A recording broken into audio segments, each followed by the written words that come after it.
Je m'appelle Camille, j'ai 34 ans. Il y a 3 semaines, lors du grand dîner de Noël de ma famille dans notre Bastide près de Bordeaux, j'ai franchi la porte d'entrée avec un plateau de sablé à la cannelle fait maison, pour découvrir que ma chaise avait été retirée de la table. 46 membres de ma famille étaient assis là dans un silence absolu, l'air chargé de l'odeur du sapin et de privilèges immérités. Ma mère, Isabelle, n'a même pas levé les yeux en ajustant un centre de table floral. Elle a simplement dit, « Camille, ce soir est consacré aux invités de ta sœur. Nous n'avons pas de place pour les déceptions qui gâcheraient l'ambiance. » Je n'ai pas pleuré. Je n'ai pas demandé pourquoi. J'ai simplement regardé la petite table bancale qu'ils avaient poussée dans le couloir, placée juste à côté du porte-manteau où dégoulinaient les vestes trempées par la pluie. Ma place dans la famille avait été officiellement révoquée. Avant de vous raconter comment j'ai transformé cette table de couloir branlante en tribunal, dites-le moi dans les commentaires, avez-vous déjà été traité comme un étranger par votre propre sang? Je lis toutes vos histoires. Maintenant, revenons à la nuit où le secret à 1,5 million d'euros a éclaté. Je me suis assise sur ce tabouret en bois instable dans le couloir, le bord du siège me sciant les cuisses. Derrière moi, les lourdes portes en chêne étaient fermées juste assez pour me faire comprendre que j'étais une étrangère, mais assez ouvertes pour que chaque mot des vantardises de ma sœur puisse fendre l'air comme un éclat de verre. Chloé tenait salon. Sa voix, haute et perçante, dérivait depuis la salle à manger, dégoulinant d'une sorte de confiance imméritée que seul 1,5 million d'euros peut acheter. C'était le montant de son nouveau fonds de dotation. 1,5 million d'euros pour être l'enfant reine. Le couloir sentait la laine humide des manteaux des invités et la faible odeur amère des sablés toujours intacts sur mes genoux. Je regardais les grains de poussière danser dans la pénombre, me sentant plus comme un élément de l'architecture que comme un être humain. C'était l'atmosphère exacte de ma vie ces 4 dernières années. Un mélange de froide négligence et de mes efforts doux et désespérés pour être remarqué. 4 ans. C'est le temps que j'ai effacé de ma propre vie pour sauver celle de ma mère. Quand on a diagnostiqué un cancer de stade 1 à Isabelle, la famille n'a même pas eu à demander. Ils m'ont juste regardé. Chloé était à Paris en train de construire sa marque et Antoine, mon père, a dit que les carrières dans le marketing ne pouvaient pas être interrompues pour des corvées domestiques. Alors, je suis resté. J'ai abandonné une carrière prometteuse dans un grand cabinet d'architectes lyonnais pour devenir infirmière à temps plein, cuisinière et fantôme dans ma propre maison. C'est moi qui ai appris la température exacte à laquelle elle aimait son thé quand les rayons rendaient sa gorge douloureuse comme si elle était tapissée d'aiguilles. C'est moi qui lui tenais les cheveux et nettoyais le sol de la salle de bain à 3 heures du matin quand le monde était silencieux et qu'elle était au plus faible. J'étais l'investisseur silencieux dans leur version d'une famille parfaite, payant la facture émotionnelle pendant qu'ils étaient tous à découvert sur ma compassion. Assise là, j'ai enfin compris la mécanique de ma propre misère. Je vivais dans une maison sans barreaux. Pendant des années, je pensais rester par amour, mais j'ai réalisé que c'était une chaîne psychologique. Ils avaient construit une prison avec ma propre loyauté. Ils n'avaient pas besoin de verrou ni de clé quand ils avaient ma culpabilité pour me garder dans le rang. Chaque fois que je pensais partir, ils me rappelaient à quel point j'étais utile. Et je confondais cette utilité avec de la valeur. Ma compassion était un luxe qu'ils avaient exploité jusqu'à ce que je sois spirituellement en faillite. J'ai regardé l'ombre des 46 proches dansant contre le mur du couloir. Ils célébraient un héritage bâti sur mon effacement. Le fonds de dotation de Chloé n'était pas juste une récompense pour son succès. C'était un paiement pour mon silence. Ma mère n'avait pas recouvré la santé. Elle avait recouvré sa capacité à être cruelle. Et mon père, ce n'était pas l'homme qui m'avait élevé. C'était l'homme qui m'avait regardé me noyer pendant 34 ans et avait décidé d'utiliser l'occasion pour vérifier la température de l'eau. Ce n'était pas une réunion de famille. C'était un bilan comptable. Et pour la première fois, j'en avais fini d'être celle dans le rouge. J'ai mis la main dans la poche de mon manteau et j'ai senti le poids de l'enveloppe scellée à la cire rouge. Elle semblait plus lourde que n'importe quel plan d'architecte que j'avais jamais dessiné. À l'intérieur, ce n'était pas juste du papier. C'était le boulet de démolition pour la prison dont ils pensaient que je ne sortirais jamais. Je me suis levé. Il n'y a eu aucune hésitation, aucun cœur qui bat la chamade, juste un calme soudain et absolu dans mon esprit. Le tabouret en bois a crissé contre le parquet du couloir, un son aigu et l'équille a tranché net la mélodie du quatuor à cordes jouant doucement dans la salle à manger. Je n'ai pas ajusté ma robe. Je n'ai pas vérifié ma coiffure. J'ai simplement marché vers ces lourdes portes en chêne et je les ai poussées grand ouvertes. La lumière dans la salle à manger était aveuglante après la pénombre de mon exil. 46 têtes se sont tournées à l'unisson, un mouvement synchronisé de choc et de jugement. Les fourchettes en argent se sont arrêtées à mi-chemin des bouches ouvertes. Les rires se sont éteints si brusquement qu'on pouvait entendre les bûches craquer dans l'immense cheminée en pierre. Chloé s'est arrêtée au milieu d'une phrase, sa main figée sur sa coupe de champagne hors de prix. Ma mère, Isabelle, a redressé le dos, son visage se tordant déjà dans une expression d'indignation calculée. Je ne l'ai pas regardé. Je n'ai regardé aucun d'eux. Mes yeux étaient fixés sur l'homme au bout de la table.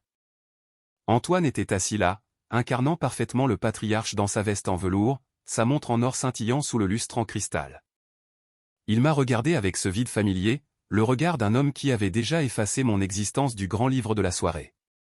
J'ai marché le long de la table, le bruit de mes bottes fermes et rythmé sur le tapis. Je suis arrivé à ses côtés et je suis resté là, une ombre contre leur éclat festif. Je n'ai pas attendu qu'il parle.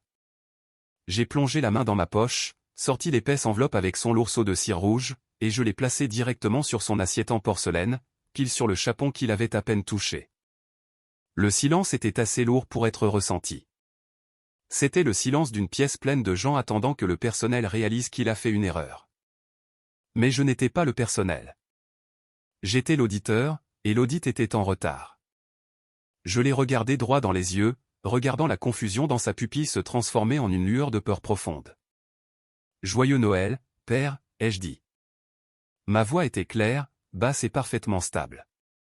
Elle ne portait pas le poids de mes 4 années de servitude. Elle portait le poids de la vérité. J'ai attendu exactement 6 mois pour livrer ceci. C'est la vérité que l'arrière-grand-mère Élise a passé ces derniers jours à s'assurer que tu aurais à affronter. Elle ne voulait pas que tu l'aies tant qu'elle était en vie pour voir ta lâcheté.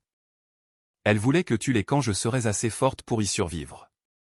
Ses mains ont commencé à trembler alors que ses doigts effleuraient les bords irréguliers de la cire rouge. Isabelle a essayé de se lever, sa chaise raclant durement le sol. Camille, enlève cette ordure de la table et retourne à ta place, a-t-elle sifflé. Je me suis tourné vers elle alors. Mon regard était aussi froid que l'hiver bordelais. Je n'ai pas de place, mère, tu te souviens? Tu m'as dit qu'il n'y avait pas de place pour les déceptions. Et tu avais raison. Il n'y en a pas. Pas à cette table et pas dans cette vie. Je me suis retourné vers Antoine, dont les yeux étaient maintenant collés à l'enveloppe comme si c'était une bombe. Ouvre-la, Antoine. Voyons ce que 46 membres de cette famille distinguée ont à dire sur l'héritage que tu as bâti sur un mensonge vieux de 34 ans. La pièce entière a retenu son souffle. L'air semblait raréfié, les décorations festives ressemblant soudain à des accessoires dans une pièce de théâtre qui venait d'être annulée. Je n'ai pas bougé. Je suis resté juste là où j'étais. Debout en bout de table, regardant l'homme que j'avais appelé père commencer à briser le sceau de sa propre destruction. Les doigts d'Antoine ont tâtonné avec le seau de cire. Le bruit du parchemin qui craque était la seule chose audible dans l'immense pièce. Il a sorti le premier document, une feuille blanche impeccable avec l'entête d'un laboratoire médical. J'ai regardé ses yeux scanneurs les lignes de données, les marqueurs génétiques, et enfin le résumé en bas. 0% de probabilité de paternité. Il n'a pas crié. Il n'a pas lâché le papier. Il l'a juste regardé comme s'il essayait de trouver une faute de frappe dans un contrat déjà signé. Ma mère, Isabelle, s'est penchée pour voir, son visage se vidant de ses couleurs jusqu'à égaler le lin blanc de la nappe. Je me tenais là avec la clarté d'un bilan comptable. Je ne ressentais aucune pitié. 34 ans à être traité comme une erreur avait enfin une explication. Je n'étais pas sa fille. J'étais un reçu vivant pour une transaction que ma mère avait gardée hors des livres de compte. C'est 0%, Antoine, ai-je dit. Ma voix était clinique, létale. Tu le soupçonnes depuis que j'ai 5 ans, n'est-ce pas? Tu as vu que les groupes sanguins ne correspondaient pas après cet accident de vélo. Mais tu as choisi de détourner le regard. Tu as choisi de garder l'illusion et de me faire payer des intérêts sur ton silence pendant près de 3 décennies. Antoine a finalement sorti le deuxième document. C'était une lettre manuscrite dans l'écriture tremblante mais élégante de l'arrière-grand-mère Élise. C'était la voix de la gardienne. Élise avait été la seule personne qui m'avait vraiment aimé. Pourtant, elle avait porté ce secret pendant 34 ans. Dans la lettre, elle confessait son regret silencieux. Elle avait su pour la liaison de ma mère. Elle avait regardé Isabelle me punir, me transformant en fantôme pour cacher sa propre culpabilité. Élise écrivait sur le poids agonisant d'être la vigie. Elle était restée silencieuse, non pas parce qu'elle était d'accord avec le mensonge, mais parce qu'elle craignait que si la vérité éclatait pendant que j'étais jeune, cette famille m'aurait jeté comme une ordure. Elle était prise entre l'amour d'une mère pour sa petite-fille et la justice qu'elle devait à son arrière-petite-fille. Elle a attendu d'être partie pour allumer la mèche.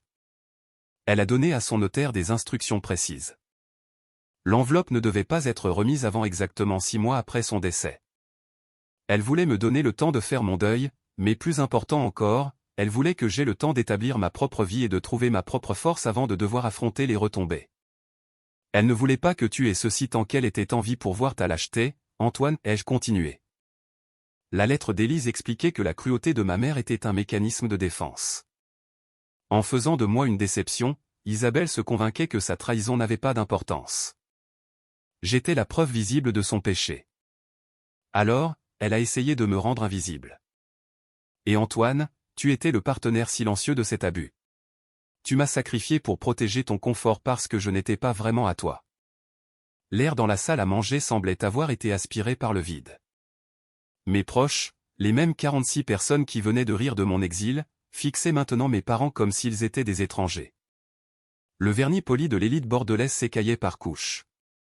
Je ne sentais pas un effondrement. Je sentais un lever de soleil, le genre de lever de soleil fait de chiffres, de faits et de la rétribution silencieuse d'une fille qui connaissait enfin sa propre valeur. Isabelle ne s'est pas contentée de se lever. Elle a explosé. Le son qui est sorti d'elle n'était plus un sanglot. C'était un hurlement de désespoir pur et brut. Elle s'est jetée à travers la table, ses ongles manucurés griffant pour attraper le rapport ADN et la lettre de l'arrière-grand-mère Élise, cherchant n'importe quelle preuve qui pourrait effacer les 34 dernières années de sa fiction soigneusement organisée.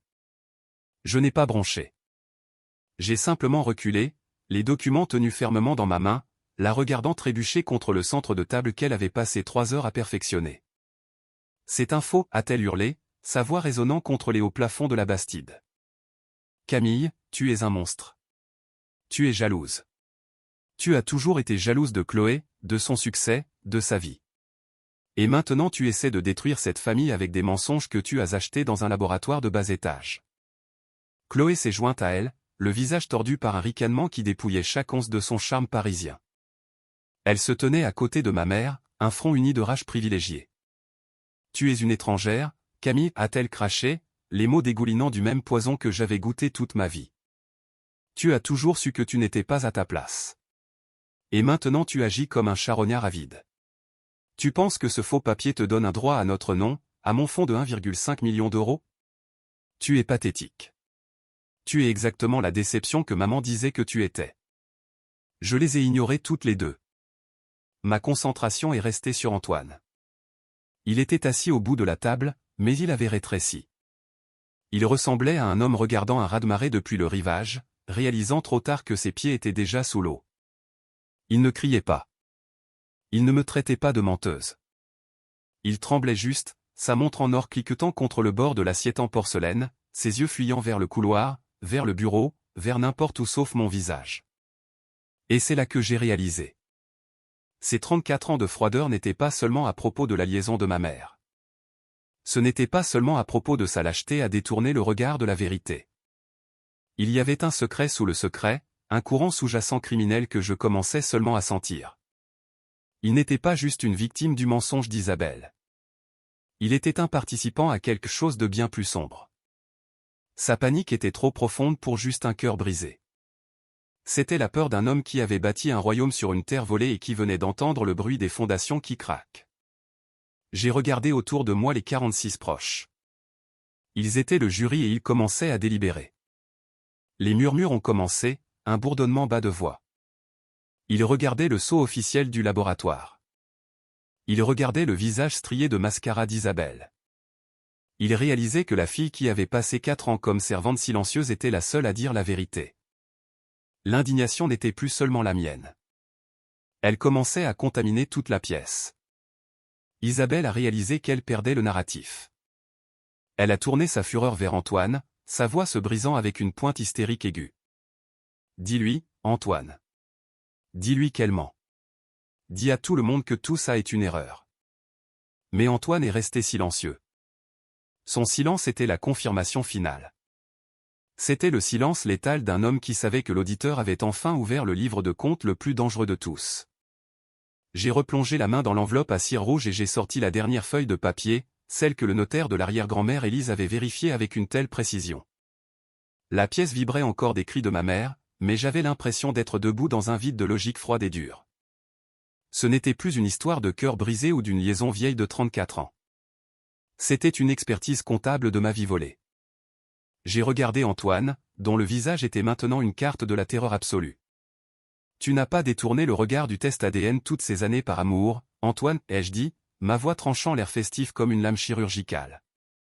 Tu as détourné le regard parce que mon existence était le levier dont tu avais besoin pour une transaction commerciale. J'ai déplié le document, une copie certifiée d'un transfert secret d'action, et une série de lettres entre Antoine et un homme nommé Julien, un architecte mort il y a 10 ans. Julien était mon père biologique. Les 46 proches se sont penchés en avant. Le silence était si lourd qu'on avait l'impression que les murs se refermaient sur nous. L'arrière-grand-mère Élise a trouvé la trace écrite que tu croyais enterrée dans les fondations de l'entreprise, ai-je continué, mon regard fixé sur l'homme qui avait été à découvert sur ma compassion pendant des décennies.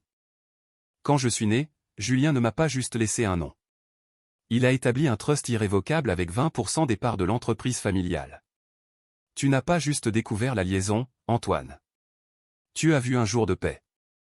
Tu t'es nommé toi-même administrateur, puis tu as commis une fraude fiduciaire en drainant les dividendes vers des sociétés écrans. Tu m'as dit que le trust était insolvable pendant que tu utilisais mon héritage pour acheter le silence d'Isabelle et ses sacs de luxe. Tu n'as pas juste volé mon argent. Tu as volé mon avenir pour financer ton mensonge. Il avait passé 34 ans à me traiter comme un fardeau sans valeur. Parce que chaque fois qu'il voyait mon visage, il se souvenait de la dette criminelle qu'il me devait.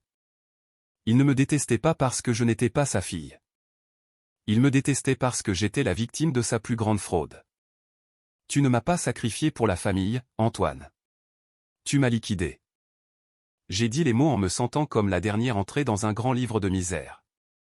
Tu m'as gardé petite, tu m'as gardé à ton service, et tu m'as fait abandonner mes études pour que je n'ai jamais les ressources ou la confiance pour enquêter sur l'héritage que tu as volé. J'ai regardé ma mère et ma sœur.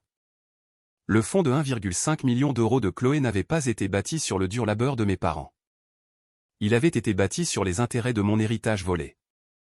Ma mère n'était pas juste une participante à un mensonge. Elle était le silence qu'Antoine achetait avec mon avenir.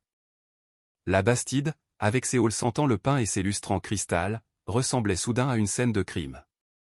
Les proches ont commencé à reculer, leurs expressions passant du jugement à un dégoût viscéral. Ce n'était plus un drame familial. C'était une découverte criminelle. Tu pensais être le propriétaire de cet héritage, Antoine, ai-je chuchoté, me penchant au-dessus de la table alors qu'il s'effondrait dans sa chaise. Mais j'ai passé les 6 derniers mois à travailler avec l'avocat d'Élise. Ce n'est pas une vengeance. C'est un audit. Et les conclusions sont terminales. La lourde porte d'entrée en chaîne de la Bastide a grincé en s'ouvrant. Mais ce n'était pas un autre invité en retard pour le dîner. Un homme en costume gris anthracite sur mesure et une femme portant une mallette en cuir sont entrés dans le hall. C'était un avocat principal et un huissier de justice engagé pour délivrer un message qui ne pouvait pas attendre la fin des fêtes. Je n'avais pas attendu un miracle de Noël. J'avais déposé une injonction d'urgence et une ordonnance de référé le 23 décembre, juste avant la fermeture des tribunaux. Ils ont bougé avec une efficacité clinique, remettant à Antoine une épaisse pile de documents juridiques qui paralysait effectivement son monde.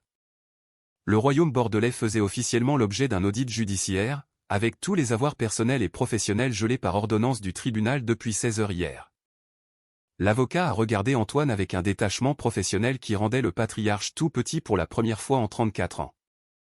Ma mère Isabelle a essayé d'arracher les papiers, mais l'huissier lui a doucement mais fermement barré la route, lui remettant une assignation séparée pour son rôle dans l'exploitation financière systématique. Antoine est sorti sur la terrasse, les documents serrés dans sa main tremblante, et il s'est effondré juste là, au milieu de la pluie glaciale de la Gironde. Chloé se tenait près de la pile de cadeaux de luxe, réalisant que son fonds de 1,5 million d'euros n'était plus rien d'autre qu'un fantôme numérique dans un compte gelé. Les 46 proches ont regardé dans un silence si absolu qu'on avait l'impression que l'air même s'était transformé en pierre. Ce n'était plus un drame familial. C'était la liquidation totale d'un mensonge. Je ne suis pas resté pour les voir se briser. Je me suis retourné et je suis sorti du hall, laissant mon plateau de sablés intact sur la table du couloir. Je suis monté dans ma voiture et j'ai quitté le domaine, le regardant rétrécir dans mon rétroviseur jusqu'à ce qu'il ne soit plus qu'un point de lumière de Noël clignotante contre l'obscurité. En franchissant les limites de la ville, je me suis garé et j'ai ouvert mon téléphone.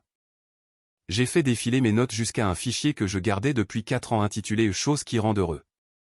C'était une liste de mes propres sacrifices, un registre de mes tentatives pour acheter de l'amour avec mon propre effacement.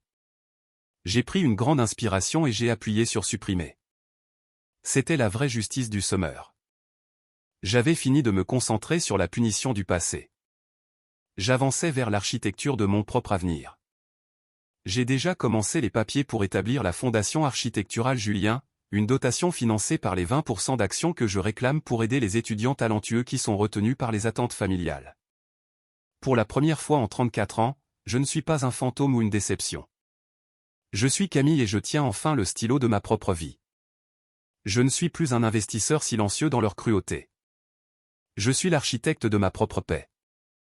La meilleure vengeance est de vivre une vie si brillante et pleine de sens que les gens qui ont essayé de vous éteindre sont forcés de vous regarder briller depuis l'ombre.